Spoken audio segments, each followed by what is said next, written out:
Hi, I'm Kimberly Escamilla, and welcome to English 38 Literature of Protest. This summer we will have a 6-week course where we will be diving into different forms of protest and really analyzing and evaluating their effectiveness.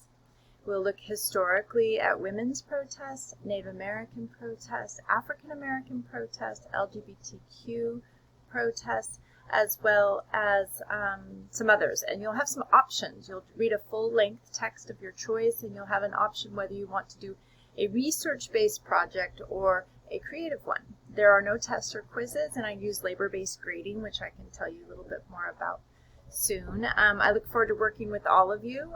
There are no required meetings online, but I do offer optional office hours, and I'll be tutoring 6 hours a week in the Writing Center this quarter. So there's many ways to get support from me, even though we don't have required meetings. So if you have more questions, just please let me know. You can text or email at the information below. Thanks.